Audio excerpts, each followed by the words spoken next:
Hello students, welcome to Geeta's biology. आणि आजच्या व्हिडिओमध्ये आपण प्रिव्हियस इयर बोर्ड क्वेश्चन्स बघणार आहे reproduction in lower and higher animals या टॉपिकबद्दल. ठीक आहे, मी तुम्हाला ह्या व्हिडिओमध्ये कसे आन्सर्स लिहायचे हे सांगणार आहे आणि तुम्हाला कसे क्वेश्चन्स फिरवून येतात. तुम्ही बघायला गेलात तर फक्त मोजकेच टॉपिक आहे ज्याच्यावरून क्वेश्चन्स येतात बोर्ड एक्झाम्समध्ये, पण ते कसे फिरवून विचारतात ज्याच्यामुळे मुलं कन्फ्यूज होतात आणि त्यांना कळत नाहीचं नेमकं आन्सर काय आहे, आन्सर किती लिहिलं पाहिजे. तोच प्रश्न जर 2 मार्काला विचारला तर तुम्हाला काय लिहायला पाहिजे, तोच प्रश्न जर 3 मार्काला विचारला तुम्हाला काय लिहायला पाहिजे आणि 4 मार्काला विचारला तुम्हाला काय लिहायला पाहिजे, हे सगळं आपण या टॉपिक ह्या व्हिडिओमध्ये डिस्कस करणार आहे. आणि आजचा आपला टॉपिक आहे रिप्रोडक्शन लोअर हायर ॲनिमल्स. सगळंच एका व्हिडिओमध्ये कव्हर नाही होणार बाळांनो, त्यामुळे आपण 2 व्हिडिओ करणार आहे.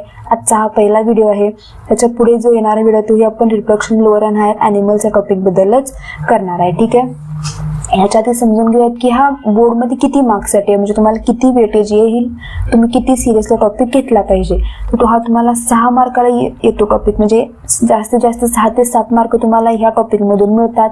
आणि जर तुम्ही ऑप्शनही धरायला गेलात तर तुम्हाला 8 ते 10 मार्कांपर्यंत हा टॉपिक जातो बाळांनो. म्हणजे तुम्ही हा जरी एक टॉपिक जरी घेतला तर तुमचे मी म्हणू शकते की 30 मार्क तुमचे वायवा प्रॅक्टिकलचे प्लस 10 मार्क्स ह्या टॉपिकचे तुम्ही जर हे सगळे करून घेतलात तर तुम्ही नक्कीच पास व्हाल. ठीक आहे, पास तर होणारच, म्हणजे हा एक टॉपिक तुम्हाला पास करू शकतो. त्यामुळे हा टॉपिक सिरियसली घ्यायचा आहे, याबद्दल तुम्ही काहीही काय म्हणतो आपण ते डिसिरियस नाही व्हायचं. मी तुम्हाला सांगते की तेच क्वेश्चन्स कसे फिरवून येऊ शकतात. त्यातला आपला पहिला क्वेश्चन आपण बघणार आहे मेल रिप्रोडक्टिव्ह सिस्टीम या पॉईंटबद्दल. त्यातला एक क्वेश्चन बघा, हा draw neat label diagram of TS of testis. हा क्वेश्चन तुम्हाला 8 मार्च ते सांगायचं मी विसरले, पण 2008 पासून ते 2025 पर्यंतचे सगळे क्वेश्चन्स बघणार आहे ह्या व्हिडिओमध्ये आणि पुढच्या येणाऱ्या व्हिडिओमध्ये सुद्धा. Draw neat label diagram of TS of testis हा मार्च 8 आणि ऑक्टोबर 9ला हाच प्रश्न रिपीट करून आला होता 2 मार्कांसाठी. ठीक आहे, परत तुम्हाला आणि एक असाच क्वेश्चन आला होता. With the help of suitable diagram describe TS of testis. हा परत ऑक्टोबर 8ला विचारला होता, तो 4 मार्कला. कारण इथे तुम्हाला परत काय करायचं, डिस्क्राईब करायचं, म्हणजे तुम्हाला टेस्टिस बद्दल थोडी माहिती लिहायची. Sketch and label seminiferous tubules as seen in TS of testis. इथं मुलं खूप काय म्हणतो आपण ते त्यांना भीती वाटायला लागते की अरे सेमिनिफेरस ट्यूब्यूल्स म्हणजे नेमकं काय, टीएस ऑफ टेस्टिस म्हणजे काय वेगळे डायग्राम येते का. ती जी अशी डायग्राम आहे ना तुमची पाऊचवाली, ती मुलं खूप ही काढतात इथं टीएस ऑफ टेस्टिस. बघा ते एलएस ऑफ टेस्टिस आहे. हे बघा आधी तुमच्या पुस्तकांमध्ये एलएस आहे का टीएस आहे. मी खूप मुलांना हे चुका करताना बघितलं, जितके पेपर मी चेक केलं आतापर्यंत त्यात मुलांनी खूप चुका केल्यात. त्यात टीएसचं एलएस केलं, एलएसचं टीएस करून ठेवलंय. त्यामुळे हे जे आहे टीएस ऑफ टेस्टिसचीच डायग्राम आहे, प्लस ही सेमिनिफेरस ट्यूब्यूलची सुद्धा डायग्राम आहे. त्यामुळे ह्या दोन्हीसाठी ही एकच डायग्राम येते. हा तुम्हाला 2 मार्कला आला होता मार्च 13ला, म्हणजे 2013ला हा क्वेश्चन आला होता. त्यातलं पहिलं जर तुम्हाला 2 मार्कला आला असेल तर फक्त आणि फक्त डायग्राम काढायची. ठीक आहे, डायग्राम काढून सुद्धा किती तुम्हाला हे करायला लागणार, म्हणजे किती तुम्हाला नावं लिहायला लागणार, कमीत कमी 4. म्हणजे समजा जर 2 मार्कला तुम्हाला असेल हा क्वेश्चन तर तुम्हाला एक डायग्राम काढायचे. परफेक्ट डायग्राम तुम्हाला काय आलं पाहिजे की सेमिनिफेरस ट्यूब्यूल्स हा गोल आला पाहिजे. त्याच्यामध्ये तुम्हाला हे 2 सेल्स कंपल्सरी काढायचे आहेत, इंटरस्टिशियल सेल्स हे वाले, त्याच्यानंतर ग्राउंड इपिथिलियम हे वाले, जे आपण असं काढतो ना अशांमध्ये सर्टोली सेल्स मोठं काढतात बघा, तसं तुम्हाला हे ग्राउंड एपिथेलियम तर आलंच पाहिजे, प्लस सर्टोली सेल सुद्धा आले पाहिजे. बाकीचे कनेक्टिव्ह टिश्यू नाही लिहिलं तर चालेल. बेसमेंट मेम्ब्रेन लिहायला पाहिजे. त्याच्यानंतर ट्युनिक अल्बुमिन हे एवढं गरजेचं नाहीये जेव्हा सेमिनिफेरस ट्यूब्यूल्स विचारतील तेव्हा. ठीक आहे, तुम्हाला काय काय आलं पाहिजे, काय काय असलं पाहिजे त्याच्यात, एक seminiferous tubules, interstitial cells, germinal epithelium, sperm bundle काढला तर चालेल, सर्टोली सेल्स इतके सारे कंपल्सरी आहेत. कनेक्टिव्ह टिश्यू नाही काढलं तरी चालेल. आता डिस्क्रिप्शन मध्ये तुम्हाला काय काय लिहायला लागणार आहे 4 मार्काच्या ह्याच्यात. ठीक आहे, पहिलं लिहायचं त्याचं लोकेशन. तुम्ही जर असे पॉईंट्स लिहिलात ना बाळांनो, बोर्डामध्ये सगळ्यात मी तुम्हाला एक ट्रिक सांगते, बोर्डात तुम्हाला सगळं म्हणजे प्रेझेंटेशन असते. तुम्ही कसं प्रेझेंट करता खूप महत्वाचं आहे बाळांनो. तुम्ही कसेही गिजबट लिहून टाकलेत, सगळे पॉईंट कव्हर केलेत, पण तुम्ही काहीही नीट लिहिलेलं नाहीये, तुम्हाला मार्क्स मिळणार नाहीत. कारण तिथे एक्सटर्नल म्हणण्यापेक्षा जो एक्झामिनर आहे त्याला वेळ नसतो, भरपूर पेपर चेक करायचे असतात. त्यामुळे जितकं तुम्ही सुटसुटीत लिहाल, जितकं असं पॉईंट वाईज लिहाल, तितकं काय होईल, त्याला वाचायला किंवा त्यांना वाचायला सोपं जाईल, त्याच्यामुळे ते तुम्हाला मार्क्स नक्की देतील. त्यामुळे इथे बघा मी तेच लिहिलंय पण फक्त पॉईंट्समध्ये लिहिलं, त्याच्यामुळे काय होईल तुम्हाला सोपं पडेल. डिस्क्रिप्शन लिहिलं कशाचं, TS ऑफ टेस्टिसचं. पहिला आपण लिहिलं त्याचं लोकेशन. टेस्टिस कुठं असतं आपल्याला माहिती आहे, लोकेटेड इन स्कॉट्रम लोअर ॲब्डॉमिनल कॅव्हिटी. बस इतकंच लिहायचं. शेप आपल्याला टेस्टिसचा शेप माहिती आहे, ओव्हलिन शेप किंवा सेमिनिफरस ट्युब्यूलचा आपल्याला शेप माहिती आहे. सेमिनिफरस ट्युब्यूल जर विचारलं तर आपण तर काय लिहिणार, सर्क्युलर लिहिणार. टेस्टिसचे डायमेन्शन काय आहे बाळांनो, लेंथ किती आहे 4 ते 5 सेंटीमीटर आहे. विड्थ किती आहे 2 ते 3 सेंटीमीटर आहे. थिकनेस किती आहे 2 ते 3 सेंटीमीटर आहे. परत आता ह्याचे पॉईंट्स लिहायचे आपण. इट्स फंक्शनॅलिटी सेमिनिफेरस ट्युब्यूल्स, म्हणजे टेस्टिसमध्ये जे काय होतं ते सेमिनिफेरस ट्युब्यूल्समध्येच होतं. तिथंच काय होणार आहे, स्पर्म्स फॉर्म होणार आहेत. सेमिनिफेरस ट्युब्यूल्समध्ये काय आहेत, 2 सेल्स आहेत, स्पर्मॅटोगोनिया आणि सर्टोलिसेल्स. स्पर्मॅटोगोनियाचं काय काम आहे, फॉर्मेशन ऑफ स्पर्म. सर्टोलिसेलचं काम आहे provide nourishment to the sperm. तुम्ही बघत असाल तर हे 6 पॉईंट झाले. जर तुम्ही हे दोन्ही पकडले तर 6-7 पॉईंट होतात. या 7 पॉईंटमध्ये तुम्ही सगळे एक्सप्लेन केले, त्याचं लोकेशन एक्सप्लेन केले, त्याचा शेप, डायमेन्शन, त्याचं फंक्शन, परत त्याच्यातले सेल्स सगळे एक्सप्लेन केलेले आहेत. तुम्हाला 4 मार्क मिळणारच. जर नाही मिळाले तर तुम्ही मला विचारू शकता. तुम्ही हेच तुमच्या आत्ताचे जे प्रिलियम्स आहेत तर तुम्ही यूज करून बघा. जर तुम्हाला मार्क्स नाही मिळाले तर मला येऊन कमेंट सेक्शनमध्ये सांगा खाली. त्याच्यानंतर ना पुढचा आपण क्वेश्चन बघूयात, तो म्हणजे काय, डिस्क्राईब TS ऑफ टेस्टिस आणि एक्सप्लेन द प्रोसेस ऑफ स्पर्मॅटोजेनेसिस. आता हा तुम्हाला बाळांनो 7 मार्क्सला क्वेश्चन आला होता, घाबरून जायची गरज नाही. आता 7 मार्कचे क्वेश्चन्स येत नाहीत, पण हे डिवाइड करतील कशात, 4 आणि 3 मार्क्समध्ये. म्हणजे तुम्हाला 4 मार्कला आणि 3 मार्कला क्वेश्चन येऊ शकतो. फॉर एक्झाम्पल तुम्हाला describe the TS of testis हे 3 मार्कला येईल.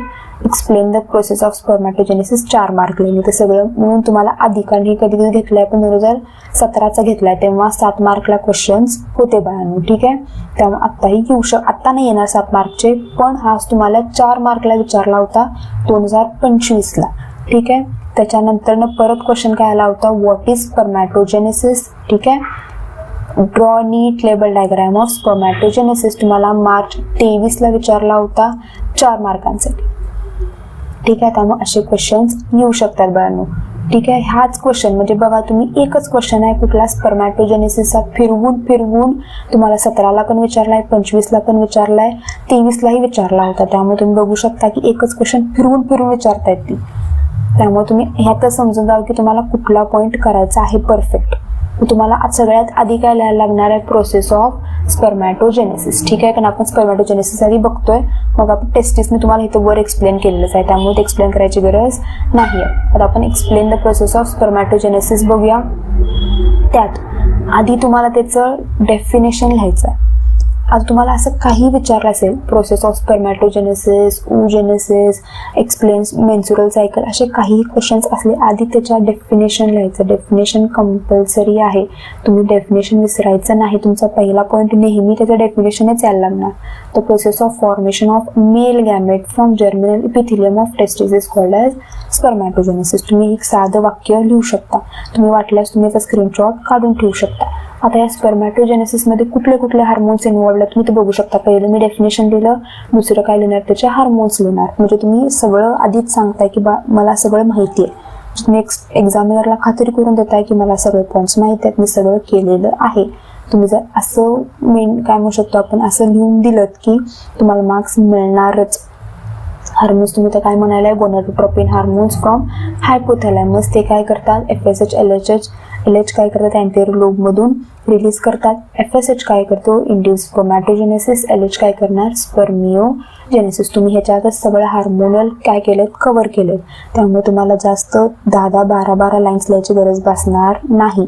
खूप मुलांना असं वाटतं की मी खूप लिहिलं म्हणजे मला मार्क्स जास्त मिळतील, असं नाही आहे. तुम्हाला तितकंच लिहायचं आहे, पण चांगलं लिहायचं आहे. ऑन दी पॉईंट लिहिलात की एक्सटर्नल, मी सांगते की मला जेव्हा मी पेपर चेक करत होते, मग ते आपली युनिट असू देत, टर्मिनलचे असू देत किंवा बोर्डाचे वगैरे असू देत, तेव्हा जास्त लिहिलं की उलट राग येतो. तेव्हा असं गीतबड बघितलं की उलट डोकं फिरतं. त्यापेक्षा तितकेच 4 पॉईंट, तितकेच 6 पॉईंट, तितकेच 7 पॉईंट, पण सगळं एक्सप्लेन केलेलं असलं की तुम्हाला तिथल्या तिथं मार्क्स मिळून जातात. त्यामुळे भरपूर लिहायच्या नादी लागू नका. खूप मोठं मिथ आहे, स्पर्मॅटोजेनेसिस, आता परत पॉईंट आपला थर्ड पॉईंट काय ना, स्पर्मॅटोजेनेसिस डिवायडेड इंटू 3 स्टेजेस माहिती आहे आपल्याला. पहिलं मल्टिप्लिकेशन फेज, मग ग्रोथ फेज, मग मॅच्युरेशन फेज. हे सगळं तुम्हाला माहिती असेलच, तुम्ही त्याच्याबद्दल अभ्यास केला असेलच. मग आता इथं त्याची डायग्राम दिली आहे. पहिलं म्हणजे मल्टिप्लिकेशन फेज, ज्याच्यात काय होणार, प्रीमोडल सेल्स पासून स्पर्मॅटोगोनिया तयार होणार, फक्त मायटॉसिस होणार. त्याच्यानंतर ग्रोथ फेजमध्ये स्पर्मॅटोगोनियाचं कन्वर्जन प्रायमरी स्पर्मॅटोसाइटमध्ये होणार. प्रायमरी स्पर्मॅटोसाइट मिओसिस 1 मधून सेकंडरी स्पर्मॅटोसाइट तयार करणार, मिओसिस 2 कडून स्पर्मॅटिड फॉर्म करणार आणि स्पर्मॅटिडमधूनच by the process of spermiogenesis काय होणार, स्पर्मॅटोझोआ तयार होणार. हे डायग्राम काढणं कंपल्सरी आहे. जर 4 मार्कला असेल, 3 मार्कला असेल तर डायग्राम कंपल्सरी आहे, विचारलेले असो वा नसो. तुम्ही तर काय लिहिणार, मायटॉसिस, ग्रोथ फेज आणि मॅच्युरेशन फेज. डिस्क्रिप्शनमध्ये तुम्हाला काय काय लिहायला लागणार आहे, जेणेकरून तुम्हाला मार्क्स चांगले मिळतील. मी तर मुद्दामून भरपूर पॉईंट्स घेतलेत, त्यातले तुम्ही जर 2-2 पॉईंट्स जरी लिहिलात तरी तुम्हाला मार्क्स मिळून जातील. ठीक आहे. तुमचं पहिलं वाक्य काय असायला पाहिजे, primordial germ cells undergo repeated mitotic division to produce spermatogonia. जी इथं डायग्राममध्ये तेच आपण इथं लाईनमध्ये लिहितोय. In this stage chromosome number is maintained. हा एक तुम्हाला लाईन लिहायची आहे बाळांनो. ही लाईन तुम्हाला टेक्स्टबुकमध्ये नाही आहे, पण इथं काय आहे, क्रोमोझोम नंबर आपला मेंटेन राहतो. का कमी तर मायटॉसिस होतं, त्यामुळे ही लाईन विसरायची नाही. त्याच्यानंतर growth phase, in this stage number of cells increase rapidly, कारण मायटॉसिस होते. त्याच्यानंतर आले आपली growth phase, some spermatogonia accumulate food and forms primary spermatocyte. इथं काय होणार आहे, सेल ग्रोथ इन साईज, म्हणजे सेल काय होणार, ग्रो होणार, त्याचा नंबर वाढत नाही. तुम्ही अशा लाईनला लिहिला तरी 2 पॉईंट लिहिला तरी खूप झालं. मला तुमचं मॅच्युरेशन फेज. मॅच्युरेशन फेजमध्ये काय होतं, in this stage chromosome number is reduce to half. आपल्याला माहिती आहे, तर मिओसिस 1 होतं, त्यामुळे primary spermatocyte undergoes meiosis 1 and form secondary spermatocyte एन. ते एक मला तुम्हाला सांगायचं राहिलं. जे रिप्रोडक्शनचे टॉपिक आहेत, reproduction in lower and higher animals असो, reproduction in lower and higher plants असो, त्यात तुम्हाला प्लॉइडी लिहिणं कंपल्सरी आहे. तुम्हाला हा एक अनसेड रूल आहे, जर तुम्ही प्लॉइडी लिहिलेली नसेल तर तुम्हाला मार्क्स मिळत नाहीत बाळांनो. तिथं मार्क्स ते कट करतात प्लॉइडी लिहिलेली नाही म्हणून. जसं तुम्हाला समजा फोर्स, तर तुम्हाला तिथं न्यूटन लिहावं लागतं कंपल्सरी, किंवा रेजिस्टन्स असेल तर तुम्हाला ते ओमेगा वगैरे लिहायला लागतं, त्याच्याशिवाय तुमचे मार्क्स कट करतात. तसंच ह्याच्यात ह्या दोन्ही टॉपिकमध्ये तुम्हाला प्लॉइडी लिहिणं कंपल्सरी आहे. तुम्ही परत जेव्हा तुम्ही रिचेक करताय पेपर, तेव्हा प्लॉइडी लिहिली आहे की नाही हे एकदा रिचेक करायचं. जर प्लॉइडी लिहिलेली नसेल तर मार्क्स कट होतात. परत सांगायला लागले मी.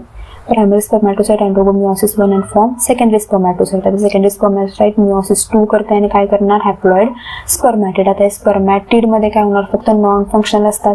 Matures to form spermatozoa by process of spermiogenesis. तुम्ही इथं आता स्पर्मिओजेनेसिस वगैरे काय लिहायची गरज नाही, विचारलेलं नाही आहे. खूप मुलं स्पर्मिओजेनेसिसवर लिहित बसतात की ते काय म्हणतो आपण, ते सेमिनिफरस ट्युब्युल्स किंवा सर्टोली सेल्समध्ये त्यांचं हेड रुतून बसलेलं असते वगैरे, लिहायची गरज नाही, विचारलेलं नाही आहे त्यांनी. उगाच त्याचा टाइम वेस्ट करायचा नाही. परत तुम्हाला असे गिव्ह रिझन्स पण येऊ शकतात. हे जे गिव्ह रिझन्स आहेत ना, हे तुम्ही जर बघितला 2019चा पेपर, तरी असे 4 आले होते, 4 काय 5 आले होते 1-1 मार्काचे, आणि त्यातच त्यांनी 5 मार्कचा क्वेश्चन काढला होता. त्यामुळे असे गिव्ह रिझन्स तुम्हाला येऊ शकतात की human test is located in scrotum. का सांगा, का असतंय. तुम्हाला ऑक्टोबर 9ला आला होता, म्हणजे 2009 ऑक्टोबरला पण आला होता आणि मार्च 19ला सुद्धा आला होता. म्हणजे बघा, तोच क्वेश्चन फिरवून 10 वर्षांनी विचारलाय. त्यामुळे तुम्ही आता एक्सपेक्ट करू शकता 16, 17, 18, 19 क्वेश्चन्स तुम्हाला येऊ शकतील. Where are testes located in human males. Human मेल्समध्ये टेस्टीज कुठे लोकेटेड असतात आणि वाय. परत तोच आहे बघा, स्कॉटरम बद्दलच इथे पण विचारलंय. परत 19ला तोच क्वेश्चन फिरवून आलाय 1 मार्कांसाठी. परत दुसरा, म्हणजे हे दोन्ही मिक्स होते, म्हणजे 2 मार्कलाच क्वेश्चन हे मिक्स होऊन आले की व्हॉट इज क्रिप्टोटिझम, ते पण तुम्हाला परत 1 मार्कला विचारले. Human test is located in scrotum आपल्याला माहिती आहे, तीच लाईन परत एकदा लिहायची. माहिती असते तरी पण तीच लाईन परत एकदा लिहायची. Scrotum maintains the temperature of testes 2 to 3 degree Celsius lower than normal body temperature. Scrotum काय करते, टेम्परेचर कमी करून ठेवतंय. हे टेम्परेचर कशासाठी नेसेसरी आहे, स्पर्मॅटोजेनेसिससाठी, कारण एवढ्या कमी टेम्परेचरमध्ये स्पर्म्स फॉर्म होतात. मग जेव्हा टेस्टीज डिसेंड डाऊन होत नाहीत, कशामध्ये, ॲबडॉमिनपासून लोअर ॲबडॉमिनमध्ये, त्यालाच आपण काय म्हणतो, क्रिप्टोटिडम म्हणतो. आणि त्याच्यामुळे आपण काय म्हणतो, स्टेरिलिटी येते त्या मेलला. ठीक आहे. त्यामुळे त्याच्यानंतर तुम्हाला आता इथं तुम्हाला कळालं स्पर्मॅटोजेनेसिस बद्दल सगळं कळालं असेल. आता तुम्हाला पुढचा क्वेश्चन काय विचारू शकतात ते describe the structure of human sperm. Human स्पर्मचं स्ट्रक्चर सांगा. हा तुम्हाला ऑक्टोबर 11 आला होता, मार्च 18 आला होता, 4 मार्कलाच आला होता परत क्वेश्चन हा. त्याच्यानंतर describe the histology of human testes आणि write a note of human sperm. म्हणजे ह्युमन टेस्टीज आपण आधी सांगितलं, लोकेशन, डायमेन्शन ते सगळं तुम्हाला इथे लिहायचं. परत right a note on human sperm March 18 लावता 4 मार्कांसाठी. ठीक आहे. परत तेच क्वेश्चन आला होता स्पर्मवर sketch and label diagram of human sperm March 12 आला होता 2 मार्कांसाठी. त्याच्यानंतर give the name of function of A and B हे वाला diagram from diagram given below 2 मार्क्ससाठी क्वेश्चन हा आला होता. त्याच्यानंतर 2017 2 मार्क्ससाठी आला होता कुठला question give the function of acrosome 2 मार्कांसाठी 2017. तुम्ही बघू शकता की सेम स्पर्म बद्दलच क्वेश्चन फिरवून त्याने विचारले. आपल्याला हा माहिती आहे की ए काय आहे, ॲक्रोझोम आहे, बी काय आहे, टेल आहे. तुम्ही नावून सांगू शकता, पण directly A is acrosome, B is tail लिहून रिकामर व्हायचं नाही. ते कसं लिहायचं सांगते बघा इथं. Given diagram is of human sperm. आपल्यालाही माहिती आहे, एक्सटर्नलही माहिती आहे, पण ही लाईन आलीच पाहिजे. डायग्राम कशाबद्दल आहे, जर तुम्हाला असे डायग्रामचे क्वेश्चन विचारले असतील, तुम्हाला मेन्स्ट्रुअल सायकलचे पण विचारतील किंवा युटेरसचे पण विचारतील, तर लिहायचं given diagram is of this. Given diagram is of human sperm लिहिलात. A in the diagram is acrosome of sperm. आलं. A in the diagram is of acrosome of sperm. Function काय आहे त्याचं, it helps in penetration of sperm into oocyte किंवा ओव्हममध्ये ते penetrate करायला help करतात. ठीक आहे. B in the diagram is the tail of sperm. It gives motility to sperm and helps in transport of sperm into female reproductive tract. या सगळ्या गोष्टी आल्या पाहिजेत. आणि ही तुमची स्पर्मची डायग्राम कंपल्सरी हीच आली पाहिजे. ॲक्रोझोम त्याच्यात आलं पाहिजे. न्यूक्लियस हे proximal and distal centriole mitochondria हे प्रिन्सिपल पीस एंड पीस लिहिलं नाही तरी चालेल. टेल कंपल्सरी आलं पाहिजे. हेड, नेक, मिडल पीस हे सगळे आले पाहिजेत. इतकं तुम्हाला लिहिलं तरच तुम्हाला 2 मार्क मिळतील. आणि डायग्रामला असं स्क्वेअर काढायला विसरायचं नाही, हे सुद्धा कंपल्सरी आहे. ठीक आहे. आता त्याचं स्ट्रक्चर आपण बघूया. ते तुम्हाला स्ट्रक्चर विचारलं होतं.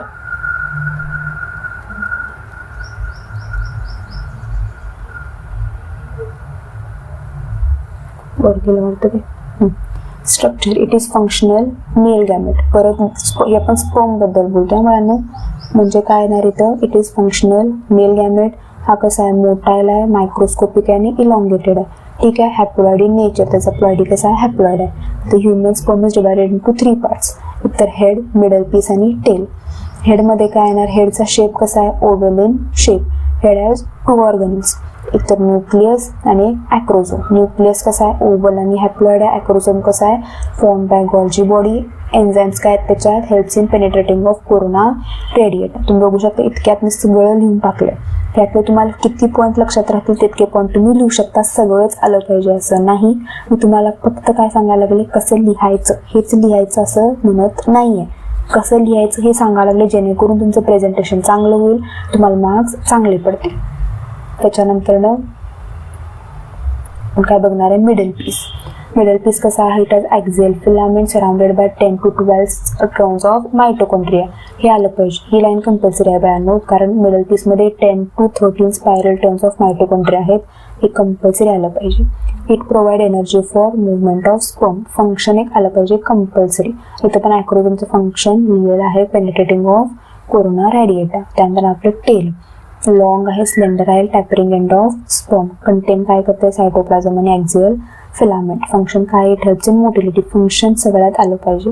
तुम्ही ह्यातली एक पॉईंट जरी नाही लिहिला तरी चालतंय, पण ह्यातले फंक्शन सगळे कंपल्सरी आहेत. एक स्ट्रक्चरचा पॉईंट, एक फंक्शनचा पॉईंट कंपल्सरी लिहायचा. आता त्याच्यानंतर sketch and label human reproductive system. तुम्हाला स्केच काढावा लागेल आणि त्याला लेबल करावं लागेल. मार्च 17 आणि मार्च 15 आला होता हा 2 मार्कांसाठी. आत्ताही तुम्हाला डायग्राम मॅसेज नाही आहे, तुम्हाला फक्त ते सॉल्विंगमध्ये दिलेलं, त्यामुळे डायग्राम येईल की नाही शंका आहे. मग तुम्ही एकदा करून ठेवा. आपल्याला मेल रिप्रोडक्टिव्ह सिस्टीम माहितीच असते. आणि परत तुम्हाला हाच क्वेश्चन आला होता, identify A B C D in the given diagram of human male reproductive system 2 मार्कांसाठी. त्यामुळं हे करणं तुम्हाला गरजेचं आहे. ठीक आहे. आता ह्यात आपल्याला माहिती आहे हा सी काय आहे आपलं, सी हे इथलं सेमिनल वेसिकल्स आहेत. हे डी काय आहे आपलं प्रोस्टेट ग्लँड आहे. बी काय आहे आपलं युरेथ्रा आहे. त्याच्यानंतर ए काय आहे टेस्टिस आहे. तुम्ही असं लिहून टाकू शकता बाळांनो, ते लिहायची गरज पडणार नाही, त्यामुळे ते काय तुम्हाला लिहून दिलेलं नाही कारण रिप्रोडक्टिव्ह सिस्टम आपल्याला माहिती आहे. त्यानंतर आता आपण काय बघणार आहे फिमेल रिप्रोडक्टिव्ह सिस्टीम, ह्यातले तुम्हाला कसे क्वेश्चन्स येऊ शकतात. ठीक आहे. फिमेल रिप्रोडक्टिव्ह सिस्टीममध्ये जास्त करून परत गॅमेटोजेनेसिसमधून आलेत क्वेश्चन्स, मेन्स्युरल सायकल, त्याची सिस्टीम, प्रेग्नन्सी, पार्च्युरेशन, मॅमरी ग्लँड, ह्यातून सगळे तुम्हाला क्वेश्चन्स आलेले आहेत. त्यातलं पहिलं give the function of uterus, हा तुम्हाला 2 ऑक्टोबर 8, ऑक्टोबर 10, ऑक्टोबर 15. तेव्हा हा एक क्वेश्चन तुम्हाला फिरवून 3 वेळा विचारलेला आहे. ऑक्टोबर 8ला आलाय, ऑक्टोबर 10ला सुद्धा आलाय आणि ऑक्टोबर म्हणजे 2010 आणि ऑक्टोबर 2015ला सुद्धा क्वेश्चन आलाय 2 मार्कांसाठी. ठीक आहे. मी ह्यात तुम्हाला काय करायला पाहिजे, 2 मार्क म्हणजे तुम्हाला किमान 4 पॉईंट तर लिहावे लागतील. Uterus is a hollow muscular pear shaped organ, it is called as womb. आता तुम्ही काय करता बाळांनो, डिरेक्टली फंक्शन म्हटलं की provide nourishment to developing foetus, vigorous contraction uterine muscle लिहून सोडून देता. पण हे बाळांनो फक्त 2 पॉईंट झाले, ओके नाही, आणि ह्याच्यावर तुम्हाला टेक्स्टबुकमध्ये सुद्धा दिलेलं नाही आहे. त्यामुळे तुम्ही काय करणार, आधी काय पॉईंट लिहायचा, त्याच्या स्ट्रक्चर बद्दल एक लिहून टाकायचं. Uterus is hollow muscular pear shaped organ, it is also called as womb, its functions are, ह्याचा एक दुसरा पॉईंट करून टाकायचा आपण. ठीक आहे. कारण जर तुम्हाला मिळत नसेल तुम्ही असं काहीतरी करू शकता. ठीक आहे. पण सगळ्याला करायचं नाही, एकालाच कुठेतरी तुम्हाला ते एक्झामिनर किंवा जे चेक करणार तुम्हाला माफी करतात. सगळ्या जर मी असं लिहित बसला तर ते माफ करणार नाहीत. कमेंट सेक्शनमधून मला नाही बोलायचं नाही की मॅम तुम्ही सांगितलं पण आम्ही केलं पण त्याचा काही उपयोग झाला नाही. एकाच किंवा 2 वेळेला केलं तर चालेल, सगळ्याला एक्सटर्नल माफ करणार नाही. इट्स फंक्शन्स आर, फंक्शन काय आहे ते provide nourishment to the developing foetus, vigorous contraction uterine muscle during labour, help in child birth. ठीक आहे. परत it holds the baby for 9 months असल्या गोष्टी लिहायच्या नाहीत. उगाच तुम्हाला जे टेक्स्टबुकमध्ये आहेत तेच लिहायचं, मनाचं काहीही लिहायचं नाही. ठीक आहे. मी असे आन्सर्स बघितले, हेल्प्स द बेबी 9 months असल्या गोष्टी, इट हेल्प्स इन पार्च्युरेशन असल्या गोष्टी पार्च्युरेशनमध्ये हेल्प करत नाही. पार्च्युरेशनमध्ये ते फक्त युटेराइन मसलचं कॉन्ट्रॅक्शन करतंय, बाकी ते काही करत नाही, बाकी सगळं हार्मोन्स करतात. त्यामुळे असलं काही लिहायचं नाही. तुम्ही आता शाळेत नाही आहे, कळालं का. Write a note on blastocyst, हे तुम्हाला मार्च 2008ला विचारला होता 3 मार्कांसाठी. Describe the structure of blastula, परत तोच रिपीट झाला ऑक्टोबर 2013ला, तो पण 4 मार्कांसाठी. ठीक आहे. ह्याचं ॲज सच तुम्हाला डायग्राम दिलेलं नाही आहे ब्लास्टोसिस्टचं, मी तर माझ्या यानं काढलं, तुम्ही काढू शकता असं काहीतरी. तुम्हाला काय काय आलं पाहिजे त्याच्यात, एक तर ट्रोपोब्लास्ट म्हणजे जी बाहेरची लेअर आहे ती, त्यातलं इनर सेल मास. ठीक आहे. आणि ही तुमची काय येणार ब्लास्टोसिस्ट कॅव्हिटी, ह्या 3 गोष्टी आल्या पाहिजेत. पहिलं काय लिहायचं, त्याचं डेफिनेशन लिहायचं. Blastocyst is hollow multicellular embryo form by process of blastulation, हे लिहायचीच लाईन. परत तुम्हाला हा कसा लाईन असते, blastulation is a process of formation of blastocyst, it is hollow multicellular embryo असं तुम्हाला टेक्स्टबुकमध्ये दिलंय. पण आपण ते फिरवून आपल्याला काय विचारलंय ते आधी लिहायचं. तुम्हाला काय विचारलंय, ब्लास्टोसिस्ट विचारलं, ब्लास्टोसिस्ट आधी यायचं. जर तुम्हाला ब्लास्टुलेशन विचारलं असेल तर ब्लास्टुलेशन आधी लिहायचं. Blastulation is a process of forming hollow multicellular embryo called as blastocyst. हीच लाईन मी कशी फिरवली बघा. तुम्हाला जे विचारलंय ते आधी यायला पाहिजे. ठीक आहे. जे तुम्हाला माहिती आहे ते नंतर आलं पाहिजे. हीच लाईन फिरवून परत लिहिता आली पाहिजे. आता एक कधी फॉर्म होते 7th day आफ्टर फर्टिलायझेशन, म्हणजे एगाने स्टोमचं फर्टिलायझेशन झाल्यावर 7व्या दिवशी काय फॉर्म होतोय, ब्लास्टोसिस्ट फॉर्म होतोय. आपल्याला माहिती आहे ब्लास्टोसिस्टकडे 2 लेयर्स असतात, एक ट्रोपोब्लास्ट आणि एक इनर सेल मास. ट्रोपोब्लास्ट तुम्ही काय काय लिहिणार की आउटर लेअर ऑफ ब्लास्टोसिस्ट आहे, सेल्स कसे आहेत फ्लॅट आहेत, आणि त्याचं फंक्शन बघा. फंक्शन तुम्हाला सगळ्यात कंपल्सरी लिहायचंच आहे. ते ऑब्झर्व न्यूट्रिशन फॉर डेव्हलपिंग एम्ब्रिओसाठी न्यूट्रिएंट्स घेतात. ते help blastocyst to attach to the endometrium, म्हणजे प्लासेंटा फॉर्म करण्यात ट्रोपोब्लास्ट हेल्प करतात. झाले. त्यातलं एक जरी फंक्शन तुम्ही लिहिलात तरी खूप झाला, 2 लिहायची गरज नाही. इनर सेल मास म्हणजे हा मधला सेल मास, रेड वाल, they are also called as embryoblast. these are inner to trophoblast and cells are larger in size. ह्यातले पूर्ण 4-5 पॉईंट लिहिलेच पाहिजेत असं काही नाही तुम्ही यातले 2 पॉईंट जर तुमच्या लक्षात राहिले तर हेच तुम्ही लिहू शकता. मी ते तुम्हाला 4 दिले, कारण जर हे लक्षात राहिलं तुम्ही हे तर लिहू शकता. ठीक आहे, सगळंच लिहायची गरज नाही बाळांनो. Trophoblast come in contact with embryoblast and called as cells of Rauber. तुम्हाला हे 1 मार्कला येऊ शकतं. असे जे आहेत ना, हे 1 मार्कला तुम्हाला येऊ शकतात की सेल्स ऑफ रेअबर म्हणजे काय असं, त्यामुळे हे लक्षात ठेवा. देर आर त्यानंतर function. Proper embryo is form from inner cell. आता इनर सेल मासपासूनच काय होतं, आपला एम्ब्रियो तयार होतो. At the end of 7th day blastocyst is fully form and ready for implantation. ही लाईन आली पाहिजे कंपल्सरी. म्हणजे ब्लास्टोसिस्ट कधी फॉर्म होते हे आलं पाहिजे. Blastocyst is fully form and ready for implantation compulsory आलं पाहिजे. ठीक आहे, त्याच्यानंतर आता why zona pellucida retained around the egg till it reaches to the uterus. हा तुम्हाला क्वेश्चन आला होता. गिव्ह रिझनला सुद्धा आला होता. गिव्ह रिझनला बहुतेक 2024ला आला होता का 14ला, मी त्या विसरले. पण गिव्ह रिझनला एक होता आणि असा एक क्वेश्चन एक होता, तो तुम्हाला मार्च 2014ला आणि 2024ला सुद्धा आला. फिरवून 10 वर्षांनी आला बघा. 2 मार्कला तुम्हाला विचारला होता. तर कसं लिहायचं ते सांगते मी. Zona pellucida is outer layer of embryo. हे तुम्हाला हे कंपल्सरी राहिलं पाहिजे. Function of zona pellucida is to prevent implantation of embryo at the abnormal site. म्हणजे ते कुठंही, आता युटेरस, कारण फर्टिलायझेशन कुठं होतं, अँप्युलामध्ये होतं. तिथं जर समजा चुकून झोना पेलोसोडा निघलं आणि तिथं जर इम्प्लांटेशन झालं तर त्या होणाऱ्या बाळाला किंवा त्या एम्ब्रियोला न्यूट्रिएंट्स मिळणार नाहीत. त्यामुळे झोना पेलोसोडा काय करते, prevent implantation of the embryo at the abnormal site. Abnormal साईटला इम्प्लांटेशन होऊ देत नाही. It does not expose the sticky and phagocytic trophoblast cells until complete blastocysts is formed. म्हणजे ब्लास्टोसिट्स कंप्लीट ब्लास्टोसिट्स फॉर्म व्हायच्या आधी ते एक्सपोज होऊ देत नाही. when fully developed blastocyst reaches the uterus and zona pellucida is rupture. म्हणजे ब्लास्टोसिट्स पूर्ण फुल झालाय, तो आता कम्प्लिटली डेव्हलप झालाय, युटेरस पर्यंत गेलाय, तेव्हा ते काय होणार, झोना पेलोसोडा रप्चर होणार. Zona pellucida is retained till egg reaches the uterus. ठीक आहे, त्यामुळं काय होतंय, एकदा युटेरस पर्यंत गेला, त्याला काय झालं, काय म्हणू शकतो की युटेरसमध्ये त्याला बरोबर जागा मिळाली की झोना पेलोसोडा काय होणार, निघून जाणार. त्यानंतर तुम्हाला एक नेक्स्ट क्वेश्चन काय होता की with the suitable diagram describe the structure of unfertilised ovum. खूप मुलं कन्फ्यूज होतात. अनफर्टिलाइज्ड ओवम म्हणजे आम्हाला काय काढायचं आहे. एक एक जण काय करतात, ते जे हे असतंय ना ग्रॅस्ट्युलेशनमध्ये ते 3 जे लेअर असतात ते काढून बसतात.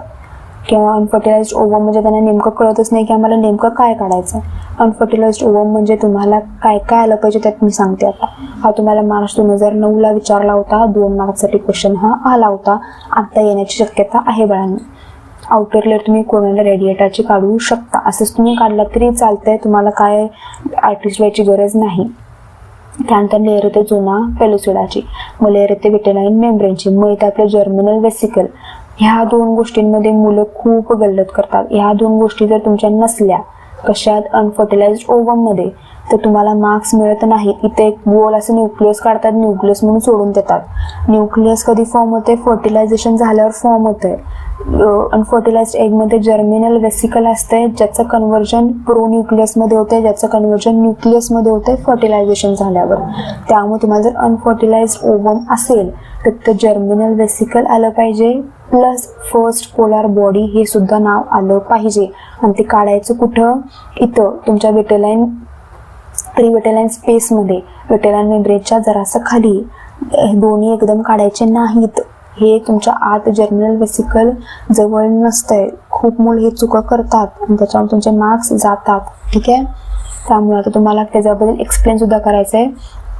हा तुम्हाला 2 मार्कला आला होता, तुम्हाला 4 मार्कला सुद्धा येऊ शकतो, म्हणून मी काय केलं इथं खाली एक्सप्लेन केले, कारण describe the structure of unfertilised सुद्धा सांगितलं. 2 मार्कला कसा एवढा मोठा क्वेश्चन घातला होता काय माहित नाही, तुम्हाला बहुतेक 4 मार्कला वगैरे घालू शकते.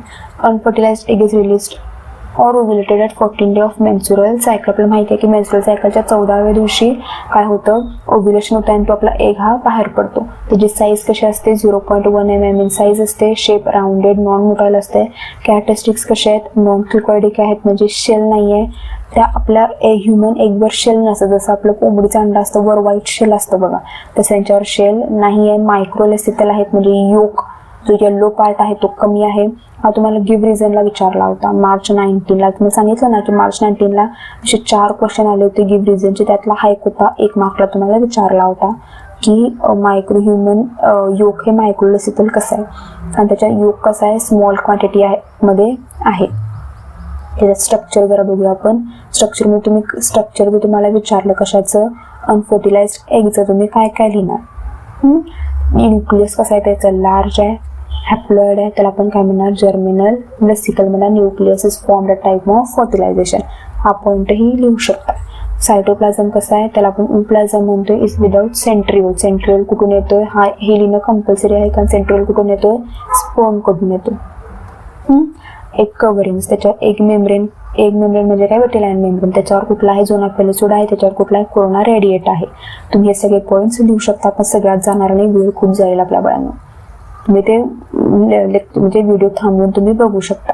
त्याच्यानंतर नाले तुमचं कुठलं, sketch and label phases of oogenesis. हा मार्च 13 नंतर विचारलेला नाहीये, त्यामुळे आत्ता विचारला जाऊ शकतो. स्पर्मॅटोजेनेसिस खूप वेळाला विचारलाय, ओजेनेसिस एकदाच विचारलाय आणि हा 4 मार्क किंवा 3 मार्कलाच येणार.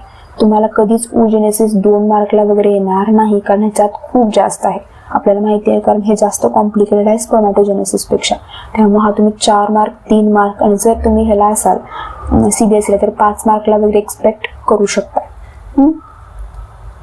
त्यामुळे आता इथं बघा, आपल्याला माहिती आहे की ह्याला तुम्ही काय काय लिहिलं पाहिजे. तर काय म्हणतो आपण, प्रीमोडल जर्म सेल्स येणार, त्याचं कन्व्हर्जन ओगोनियामध्ये होणार. त्याला मल्टिप्लिकेशन फेज, मायटॉटिक डिव्हिजन, मग ग्रोथ फेज. त्यात प्रायमरी ओसाइटचं कन्व्हर्जन सेकंडरी ओसाइटमध्ये होतं आहे. सेकंडरी ओसाइटचं कन्व्हर्जन ओव्हममध्ये होतं, आपण मॅच्युरेशन फेज म्हणतो. Second polar bodies. ह्याच्यात कुठं थांबते काय थांबते सांगायचं नाही. खूप जण ह्या डायग्राममध्येच काय करतात, इट इज अरेस्टेड इन काय म्हणतो, प्रोफेज 1 इथंच लिहितात, it is arrested in metaphase 2 इथंच लिहितात. त्यामुळे तितकं किचकट दिसतं माहिती आहे, म्हणजे लिहिलेले असतात सगळे पॉईंट, पण ते दिसताना एवढं विचित्र दिसतं. त्यामुळे मार्क्स कसे द्यायचे हेच कळत नाही. त्यामुळे ह्याच्यात सिम्पल साधी डायग्राम ठेवायची, सगळं एक्सप्लेनेशन खाली लिहायचं, त्यात काही किचकटकाला करायचा नाही. ओजेनेसिस, आता परत तेच पहिल्यांदा काय लिहिणार तुम्ही, डेफिनेशन लिहिणार. Oogenesis is formation of haploid female gamete from diploid germinal epithelium. ठीक आहे, इथं ओजेनेसिस विचारलं आधी ओजेनेसिस नाव आले. It involves growth, mitosis and meiosis. Location कुठं आहे, ओव्हरी अँड ओव्हिडक्ट. परत सगळ्यात मोठी जी मुलं करतात ते नीटला असो, CETला असो किंवा बोर्डाला असो, ओव्हिडक्टमध्ये सुद्धा ओजेनेसिस होत आहे. जे लास्ट आपलं कन्व्हर्जन आहे हे ओव्हम आणि सेकंड पोलार बॉडीज, हे कधी होतं, फर्टिलायझेशन झाल्यावर. आणि फर्टिलायझेशन कुठं होतं, अँप्युलामध्ये होतं. त्यामुळे ओव्हिडक्ट लिहायचं कंपल्सरी, फक्त ओव्हरीलून यायचं नाही. हार्मोन्स काय काय असतात तिथं, GnRH, gonadotropin hormone, LH, FSH, oestrogen, progesterone, हे हार्मोन्स आले पाहिजेत. स्टार्ट कधी होतं, एम्ब्रॉनिक स्टेजला, एंड कधी होतं, फर्टिलायझेशन झाल्यावर. ओजेनेसिस डिवाइड किती 3 फेजेसमध्ये झाल्यात, multiplication, growth phase, maturation phase. Multiplication फेजमध्ये काय काय लिहिलं बघा तुम्ही. मल्टिप्लिकेशन फेजमध्ये आपलं प्रायमरी जे जर्मिनल सेल्स असतात ते काय करतात, रिपीटेड मायटॉटिक डिव्हिजन्स करतात to form gamete mother cell. हा पण तुम्ही लिहिलात. Process is completed in embryonic stage of human female. ही लाईन आली पाहिजे, ही लाईन कंपल्सरी आहे. In this phase oogonia stop division, increase in size and form primary oocyte. मी तेच वाचत बसत नाही, तुम्हाला सगळे पॉईंट्स माहिती आहेत, ते कसे लिहायचे ते सांगते फक्त. Cell organelles, ER, Golgi apparatus वगैरे सगळं साईजमध्ये वाढतं. इथं हा एक पॉईंट कंपल्सरी आहे. Only cell growth takes place, कारण ग्रोथ फेजमध्ये सेल नंबर वाढत नाही. ते स्पर्मॅटोजेनेसिस असो, ओजेनेसिस असो, त्याच्यात फक्त काय होते, सेल ग्रोथच होते. त्यामुळे ही लाईन तुमचं आलं पाहिजे. मॅच्युरेशन फेजमध्ये काय होणार, प्रायमरी ओसाइट अंडरगोज मिओसिस. कुठलं मिओसिस, मिओसिस 1, आणि काय फॉर्म करणार, सेकंडरी ओसाइट आणि first polar body. Secondary oocyte has all cytoplasm well, first polar body has only chromosomes. Meiosis इथे लिहिलंय बघा मी, meiosis 1 is arrested at prophase 1 and resumed at puberty. इथं पण लिहिलं meiosis 2 is arrested at metaphase 2 and resume after fertilisation. ह्या गोष्टी तुमच्या आल्या पाहिजेत. दिस division takes place in ampulla of fallopian tube. पर्यंत कळालं तुम्हाला. हे सगळे पॉईंट्स आले पाहिजेत. ह्यातले सगळेच लिहा असं म्हणणं तर नाही, कारण 4 मार्कला जर विचारलं तर तुमचं विथ डायग्राम इकडे तिकडे तुमचे 6 ते 7 पॉईंट्स आले पाहिजेत. जे सगळे मॅच्युरेशन म्हणजे मल्टी ग्रोथ पासून ते तुमचे मॅच्युरेशन पर्यंत 7 पॉईंट आले पाहिजे. इथले 2 लिहा, इथले 2 लिहा, इथले 2 लिहा, काही प्रॉब्लेम नाही. पण कुठले म्हणजे असं मिओसिस 1 मिओसिस 2 आलं पाहिजे, पर त्याच्यानंतर नाही कुठं होते ते आलं पाहिजे, हे सगळं लिहिलं तरी चालतं. ठीक आहे. त्याच्यानंतर मग तुम्हाला मार्च 2012ला फिमेल प्रोडक्टिव्ह सिस्टीम आला होता क्वेश्चन 7 मार्कला. परत 7 मार्कचा आता क्वेश्चन येणार नाही, पण फिमेल प्रोडक्टिव्ह सिस्टीमवर तुम्हाला क्वेश्चन येऊ शकतो. ठीक आहे. किंवा ह्यातल्या कशावर एका म्हणजे ओव्हरी बद्दल सांगा, ॲसेसरी डक्ट बद्दल सांगा, ॲसेसरी ऑर्गन्स बद्दल सांगा, एक्सटर्नल जेनाटिला बद्दल सांगा, असे क्वेश्चन्स येऊ शकतात 4 मार्क्ससाठी. त्यामुळे मी हा क्वेश्चन तुमचा घेतला आहे आपल्या याच्या स्टडीसाठी. हा पूर्ण 7 मार्कचा क्वेश्चन आता येणार नाही, किंवा एवढं सगळं तुम्हाला फक्त 4 मार्कला ते विचारणार नाहीत, कारण पॉईंट्स भरपूर आहेत. त्यामुळे हा जास्त ह्याचा आहे, पण फक्त ओव्हरीवर 4 मार्कला येऊ शकतं. ॲसेसरी डक्ट म्हणून विचारतील, त्यात तुम्ही काय काय लिहिणार, फॅलोपियन ट्यूब, युटेरस वगैरे लिहिणार 4 मार्कसाठी. ॲसेसरी ग्लँड्स बद्दल विचारतील, तुम्ही बॅर्थोलिन्स, मॅमरी ग्लँड 4 मार्कसाठी लिहू शकता. एक्सटर्नल जेनाटिला वेल्वाबद्दल तुम्ही लिहिता, हे फक्त 2 मार्कला येईल. आणि याच्यात एवढी जास्त इन्फॉर्मेशन नाही आहे. त्यातलं पण पहिलं काय लिहिणार आहे आता, प्रायमरी सेक्स ऑर्गन ओव्हरी बद्दल लिहिणार आहे. ओव्हरी आपल्याला शेप सांगितलं तसं आधी शेप लिहायचा, सॉलिड असतो, ओव्हल असतो, ॲल्मंड शेप असतो. लोकेशन कुठं असणार आहे, upper lateral part of pelvis near kidney. जर लक्षात राहिलं तर लिहा, नाहीतर काय लिहू शकताय तुम्ही, located in the pelvic region. सोपा शब्द. तुम्ही हे जर लिहिलं तर 1 मार्क एक्स्ट्रा मिळेल किंवा एक्झामिनर थोडासा खुश होईल. पण तुमच्या जर लक्षात राहिलं नाही तर पेल्विक रिजन लिहू शकता, लोअर ॲब्डॉमिनल कॅव्हिटी लिहू शकता. सगळ्याचा अर्थ तोच. लेंथ काय येणार, 3 सेंटीमीटर आहे, ब्रेथ 1.5 सेंटीमीटर आहे, थिकनेस 1 सेंटीमीटर आहे. त्याचं फंक्शन काय आहे, प्रोडक्शन ऑफ एग. प्रोड्यूस काय करते, इस्ट्रोजन, प्रोजेस्ट्रॉन, रिलॅक्सिन, ॲक्टिव्हिन आणि इनिबिन. हा एक मार्कला क्वेश्चन आला होता 2024ला, की बहुतेक 25ला असा काहीतरी आला होता आत्ता सध्या, की ओव्हरीचे हार्मोन्स सांगा, इस्ट्रोजन, प्रोजेस्ट्रॉन, रिलॅक्सिन, ॲक्टिव्हिन आणि इनिबिन. मी पुढच्या व्हिडिओमध्ये हे कव्हर करीन, त्यात मी तुम्हाला सांगायचं विसरले बघा, सॉरी हा. त्याच्यानंतर मग आता येणार तुमचं ॲसेसरी डक्ट. ॲसेसरी डक्टमधलं पहिलं येणार तुमचं ओव्हिडक्ट. लोकेशन कुठं आहे, पेरिटोनियल कॅव्हिटी. स्ट्रक्चर कसं आहे त्याचं, pair of muscular duct, internal lined by ciliated epithelium. Length किती असणार आहे, 10 ते 12 सेंटीमीटर. डिवायडेड 3 रिजन्समध्ये आहे. एकतर इन्फेंडिलम आपल्याला माहिती आहे, जे असं इन्फेंडिलम असतं ओव्हिडक्ट डक्टचं, हा infundibulum part. Proximal funnel like part, opening, ostium surrounded by finger like projection called as fimbriae. Function परत तेच बघा, function movement of fimbriae and cilia helping movement of egg to ostium. हा पॉईंट आला compulsory पाहिजे. It is middle long straight part of oviduct. Function काय येणार, fertilisation of ovum takes place अँप्युलामध्ये. Isthmus, it is distal narrow part of duct opening into uterus. हे सगळे points आले पाहिजे. त्यानंतर तुमचा नेक्स्ट पॉईंट कुठला येणार बाळांनो, युटेरसचा. It is commonly called as womb. Structure कसं आहे, हॉलो आहे, मस्क्युलर आहे, पियर शेप्ड ऑर्गन आहे. लोकेशन कुठे आहे, located above and behind urinary bladder. Urinary ब्लॅडरच्या बरोबर माग आहे. लेंथ किती आहे, 7.5. ब्रेड किती आहे, 5 सेंटीमीटर. Thickness 2.5 centimetre. डिवाइड कशात केले आपण, 3 पार्ट्समध्ये डिवाइड केलं आहे त्याला. एकतर कुठलं, फंडस, बॉडी आणि सर्विक्स. परत ते uterine wall internal divided into 3 layers. 3 layers कुठल्या, पेरिटोनियम, मायोमेट्रियम, एंडोमेट्रियम. हे सगळे पॉईंट्स तुम्हाला जर 4 मार्कला युटेरस विचारलं तर हे सगळे पॉईंट्स आले पाहिजेत. जर फक्त 2 मार्कला विचारलं तर तुम्ही हे पॉईंट्स लिहिलात, हे एका पॉईंटमध्ये करायचं आणि हे एका पॉईंटमध्ये करायचं. ठीक आहे. किंवा इथल्या तुम्ही स्ट्रक्चर लिहू शकता, हे लोकेशन डायमेन्शन लिहायची गरज नाही. 2 मार्कला सांगते मी, तुम्ही फक्त हे लिहू शकता किंवा मग हे लिहू शकता.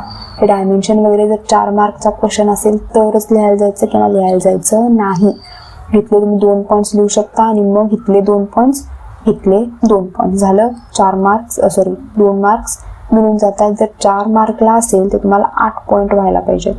8 पॉईंटला तुम्हाला हे सगळं लिहायला लागणार बाळांनो. ठीक आहे. पेरिमेट्रियम आउटर मोस्ट लेअर आहे. Myometrium made up of thick layer of smooth muscles.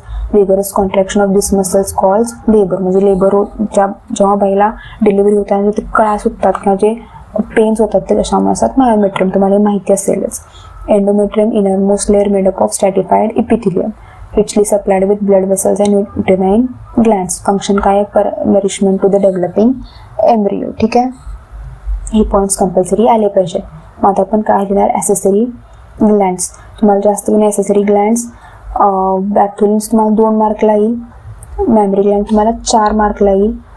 4 मार्कच्या तुम्ही काय सांगू शकताय? मग त्याचं फंक्शन म्हणजे हे सांगू शकताय की मिल्क सिक्रेशन कसं होतंय, लॅक्टोफेरेस डक्टमध्ये वगैरे कसं आहे ते तुम्ही हे सगळं सांगू शकताय. कधी 4 मार्कला आलं तर, 2 मार्कला आलं तर फक्त हे 4 पॉईंट्स लिहायचे. कळालं? ते सगळं लिहित बसायचं नाही. बॅक्टेरियन ग्लँड्स होमोलोगस कुठं आहे? बल्बोरेथ्रल ग्लँड आहे ऑफ मेल. फंक्शन काय आहे? Release lubricating fluid. Mammary gland pair of rounded structure आहे. लोकेशन कुठं आहे? Anterior thorax of pectoral region 2 to 6th rib.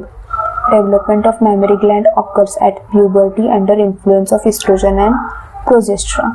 Prolactin helps in development of lactoferous tubule during pregnancy. तुम्ही या गोष्टी लिहू शकता. त्याच्यानंतर येणार तुमचं एक्सटर्नल जेनायटिलिया. ठीक आहे, एक्सटर्नल जेनायटिलिया आपल्याला माहिती आहे वजायना किंवा वल्वाला आपण काय म्हणतो? एक्सटर्नल जेनायटिलिया म्हणतो. इन्क्लूड काय करणार? Vestibule, labia minora, clitoris, labia majora, mons, pubis. तुम्ही ह्या गोष्टी लिहू शकता. ठीक आहे, त्याच्यानंतर describe the phases of menstrual cycle. हे तुम्हाला मार्च 2010ला विचारलं होतं.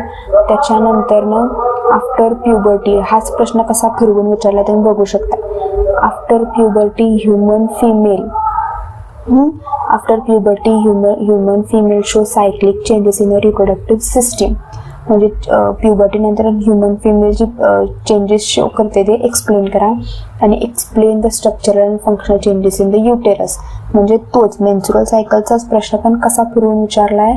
After puberty human female show cyclic changes म्हणजे कुठले changes? Menstrual changes in reproductive system.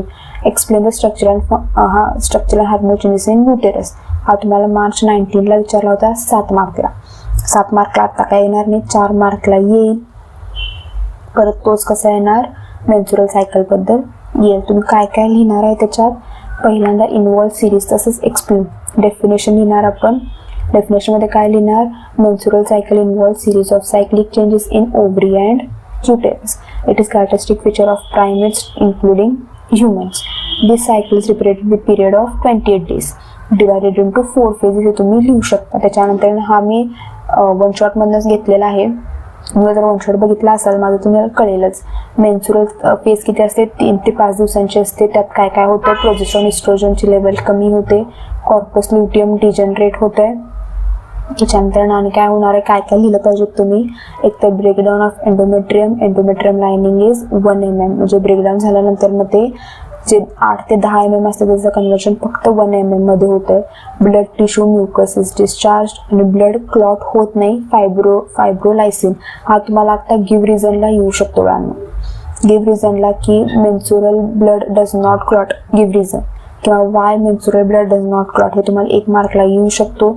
Answer साधं सोपं आहे, फायब्रोलायसिन नसल्यामुळे ते काय होते? ब्लड क्लॉट होत नाही. त्याच्यानंतर दुसरा तुमचा फॉलिक्युलर किंवा पोलिफेटिव्ह फेज 6 ते 13 दिवसांचा आहे. त्याचा हार्मोनल इफेक्ट काय काय असतो हा तुम्हाला मार्च 22ला विचारला होता क्वेश्चन. सांगायचं विसरले. मार्च 22ला तुम्हाला अख्खी मेन्स्युरल सायकल नव्हती, फक्त हार्मोन्स आणि त्याचे इफेक्ट विचारले होते.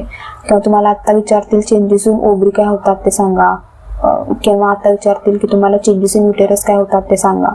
कसा हे प्रश्न विचारू शकतो. त्यामुळे हा चार्ट एक तुम्ही काढून ठेवा, बाकी काही करायची गरज पडणार नाही. पिट्युटरी हार्मोन्स FSH आणि LH असतात ते काय करतात? ओव्हेरियन हार्मोन्स, ज्यामुळे इस्ट्रोजनचं लेवल काय होतंय? वाढतंय. त्याच्यानंतर काय होतंय? आपलं जे प्रायमरी त्यातलं एक, आता इतके जे प्रायमरी फॉलिकल्स असतात त्यातले एक प्रायमरी फॉलिकल काय होणार? चेंज इंटू ग्राफियन फॉलिकल आणि रेस्ट काय होणार? डिजनरेट होणार.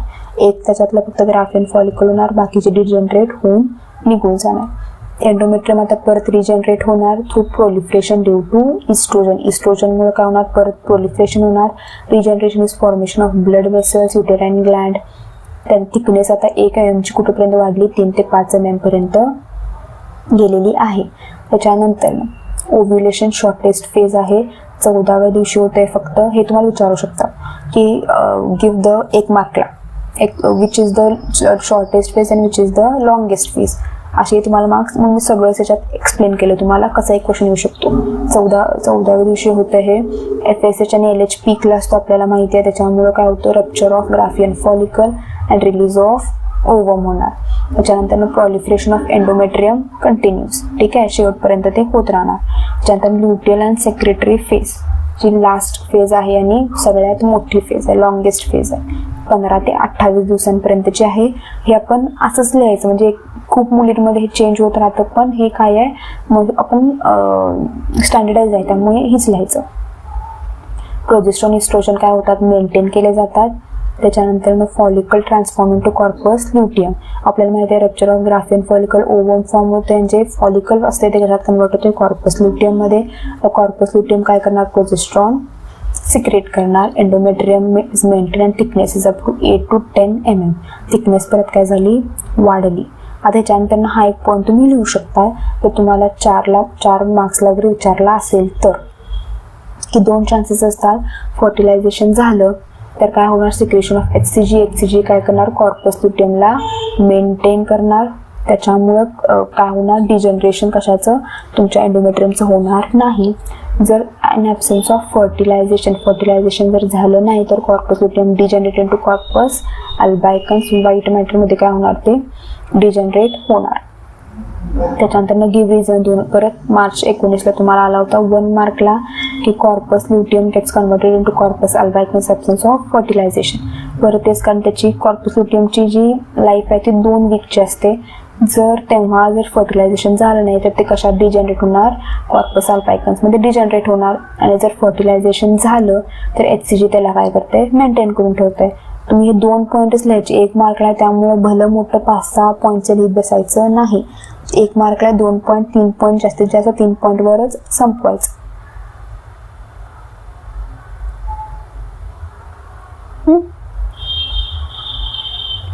ठीक आहे. त्याच्यानंतर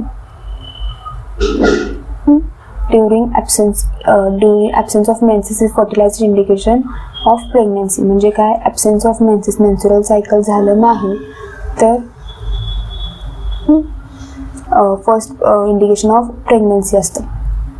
ते का, कारण ड्युरिंग प्रेग्नन्सी, सॉरी हा एक खाली आलं थोडंसं, because during pregnancy corpus luteum is retain and it continuously secretes progesterone. म्हणजे आपण काय म्हणू शकतो की प्रेग्नन्सीमध्ये कॉर्पस ल्युटियम काय होतं, रिटेन केलं जातं आणि ते कंटिन्युअसली सिक्रेट काय करतं, प्रोजेस्ट्रॉन. आणि प्रोजेस्ट्रॉन आहे त्याच्यामुळे एंडोमेट्रियम लेअर काय होणार नाही, ब्रेकडाऊन होणार नाही. त्याच्यामुळे आपण म्हणू शकतो की फर्टिलायझेशन झालंय म्हणून कॉर्पस ल्युटियम मेंटेन झालं, कॉर्पस ल्युटियम मेंटेन आहे म्हणून एंडोमेट्रियम तुटलेली नाही, एंडोमेट्रियम तुटलेलं नाही म्हणून काय झालं, मेन्स्ट्रुअल सायकल आलेली नाही. तुम्ही इतकं सगळं लिहू शकता. आता फर्टिलायझेशनच्यावर क्वेश्चन्स भरपूर आलेत आणि खूप कन्फ्युजिंग आलेत. Describe the process of fertilisation in human beings, give it significance. 7 मार्कला विचारला होता ऑक्टोबर 2011ला. परत 7 मार्काचा येणार नाही, पण तुम्हाला फक्त हे 2 मार्कला येऊ शकतंय, गिव्ह इट सिग्निफिकन्स, आणि हा पूर्ण 4 मार्कला येऊ शकतो. Describe the process of fertilisation in human with help of diagram, जसं मार्च 2020ला आला होता 4 मार्कला. Give the significance of fertilisation आला होता परत मार्च 15ला, ऑक्टोबर 10ला, आणि हा बहुतेक परत 21ला सुद्धा आला होता. तुम्ही डायग्राम अशी एक्सप्लेन करू शकता, कारण याचे डायग्राम खूप किचबट आहे तुमच्या टेक्स्टबुकमध्ये. मी अशी साधी 4 डायग्राम काढू शकता. इथं बघू शकता की ऑलरेडी सेकंडरी युसाइट आहे, पोलार बॉडी आहे, स्पर्मनी काय केलं, त्याला फर्टिलाइज केलंय. आता male pronucleus, female pronucleus, polar body. आता मेल आत आल्यामुळे फिमेलनी काय केलं, आपलं जे मिओसिस 2 आहे ते कम्प्लीट केलंय. सेकंड पोलार बॉडी तर तयार झालेली आहे. आता मेल आणि फिमेल प्रोन्यूक्लियस काय होणार, एकत्र येणार आणि त्याच्यात काय होणार, मायटोटिक स्पिंडल तयार होणार. तर त्यांचं काय होऊ शकतं, क्रोमोझोम मिक्स झाले. इथे लिहिलंय बघा, after sperm penetrate secondary oocyte complete meiosis 2 forming ovum in second polar body. तुम्ही असंच लिहू शकता किंवा पॉईंट्समध्ये लिहू शकता, काही प्रॉब्लेम नाही आहे. Sperm and ovum nucleus well and form pronucleus. तेच लिहिलं नाही. प्रोन्यूक्लाई अप्रोच तर mitotic spindle is form between them. Chromosome of both pronuclei intermix fertilisation is accomplished. कळालं तुम्हाला, मी तेच लिहिलंय फक्त. आणि सिग्निफिकन्स जे तुमच्या टेक्स्टबुकमध्येच आहे, मी काय माझं काही डोकं नाही लावलेलं, तुमच्या टेक्स्टबुकमध्ये तेच पॉईंट्स घेतलेत. कारण सिग्निफिकन्स जसं तर तसंच लिहायचं असतं, तुमचा स्वतःचा सिग्निफिकन्स घालायचा नसतो. म्हणून डेफिनेशन असेल, सिग्निफिकन्स असेल, लॉ असेल, ह्या गोष्टी तुम्हाला जर येत असल्या तरच हात घालायच्या, नाहीतर लिहायच्या नाहीत. ह्याच्यावर एक व्हिडिओ करायचा म्हणते पूर्ण, म्हणजे तुम्हाला इन्व्हॉल्व कसं लिहायचं, काय लिहायचं सांगण्यासाठी. त्याच्यावर एक व्हिडिओ नक्कीच करीन. आता पण याच्याबद्दल बोलूया. आता परत define cleavage. Describe the process of cleavage up to morula तुम्हाला हा 2009ला 4 मार्कला विचारला होता. परत तोच फिरवून आला होता जुलै 2016ला 4 मार्कला, फिरवून परत तोच घातला होता. Explain the process of early cleavage till formation of morula. असं तुम्हाला क्वेश्चन्स फिरवून तेच विचारतात बाळांनो. It is process of early mitotic division of zygote into hollow multicellular blastula. Cleavage म्हणजे काय? Cells form by cleavage are called as blastomere. Cleavage कसं आहे? होलोब्लास्टिक आहे, कारण झायगोट फुल्ली डिवाइड होतो. क्लिवेज पहिलं कसं असतं? मेरिडोनियल असतं, 30 तासांनी होतं. दुसरं लॉन्जिट्युडनल होतं, परत 30 तासांनी होतं. त्याच्यानंतर थर्ड क्लिवेज 8 सेल स्टेजपर्यंत घेऊन येतं. त्यानंतर 4थ्या दिवशी 16 ते 32 सेल्सला होतं आणि ते कसं होतं? मोरुलामध्ये कन्वर्ट होतं. इतकेच पॉईंट्स लिहायचे आहेत, बाकी तुम्हाला काही डोकं चालवायचं नाही आहे. एवढे पॉईंट जरी लिहिलात ते तुम्हाला मार्क्स मिळून जातील. अशीच लँग्वेज मी साध्या सोप्या लँग्वेजमध्ये हेच आन्सर जरी लिहिलात तरी तुम्हाला सोपं जाईल. तुम्हाला ॲज सच वेगळी कुठली बुक घ्यायला लागणार नाही. तुम्ही इतकं जरी केलात तरी खूप झालं. त्याच्यानंतर नेक्स्ट क्वेश्चन जो तुम्हाला आला होता तो होता की describe the fate of 3 germinal layers in human embryonic development. October 9ला विचारला होता 2 मार्कला, परत तोच फिरवून मार्च 16ला आला होता परत 2 मार्कला. तुम्ही बघू शकता की तुम्हाला 11 12 वर्षांनी तोच प्रश्न परत रिपीट झाला. 3 germ layers are formed in embryo by process of gastrulation. Fate कसं असणार आहे? एक्टोडर्म ह्या सेल्स तयार करणार आहे, आपल्याला सगळ्यांना माहिती आहे. तुम्ही हे बघू शकता. मी काय तिथे वाचत बसत नाही, वाचण्यात म्हणजे वाचनच होणार फक्त. Mesoderm dermis of skin, adrenal cortex वगैरे तयार करते. एंडोडर्म इपिथिलियम ऑफ मिडगट वगैरे तयार करते. हे काय तुम्हाला 2023ला विचारला होता क्वेश्चन. 22ला विचारला होता हा क्वेश्चन तुम्हाला. 2 मार्कांसाठी घ्यायचं सांगा. म्हणजे टंग कुठून तयार होतंय? एक्टोडर्म पासून. हार्ट कुठून तयार होते? स्वेट ग्लँड्स एक्टोडर्म पासून. वजायना एक्टोडर्म पासून. मॅमरी ग्लँड कुठून? किडनी कुठून? या सगळ्या गोष्टी तुम्हाला विचारल्या होत्या, ज्या तुम्हाला सांगायच्या होत्या. ठीक आहे. आता इथपर्यंत संपवतोय आपण. ह्याच्या पुढे अजून क्वेश्चन्स आहेत, पण खूप मोठा हे व्हिडिओ म्हणून मी इथपर्यंत थांबवते. पुढच्या व्हिडिओमध्येही आपण ह्याचे पुढचे क्वेश्चन्स बघूया. असेच क्वेश्चन्स असणार आहेत. त्यामुळं हा व्हिडिओ तर लाईक शेअर सबस्क्राईब कराच आणि पुढच्या व्हिडिओसाठी ही चॅनलला सबस्क्राईब करा, म्हणजे तुम्हाला सगळ्याच टॉपिकचे असे व्हिडिओज मिळतील. आणि हे तुम्ही जर एवढे व्हिडिओ बघितले, एवढे आन्सर्स जरी लिहिले तरी तुम्हाला एक्स्ट्रा काही करायची गरज भासणार नाही. तुम्ही तुमच्या नीटवर आणि जरा कॉन्सन्ट्रेट करू शकता. ठीक आहे. जर काही व्हिडिओमध्ये प्रॉब्लेम असेल, तुम्हाला कुठला पॉईंट कळाला नसेल, कुठला आन्सर कळालं नसेल, तुम्ही मला कमेंट सेक्शनमध्ये विचारू शकता. मी ते नक्की त्याचं शंकेचं निरसन करीन. आणि त्याच्यानंतर जर आणि कुठल्या गोष्टीमध्ये डाऊट असेल तेही विचारू शकता, आपण तेही डिस्कस करू. तुम्हाला आणि कुठला टॉपिक जर अवघड वाटत असेल तो विचारू शकता, आपण त्याच्यावरही डिस्कशन करू शकतो. आणि पुढचा व्हिडिओ आपला ह्याच टॉपिकवर असणार आहे, फक्त ह्याच्या पुढचे क्वेश्चन्स असणार आहेत. त्यामुळे चॅनलला सबस्क्राईब करा, म्हणजे तुम्हाला वेळच्या वेळी हे काय मिळत जातील, व्हिडिओज मिळत जातील. थँक्यू.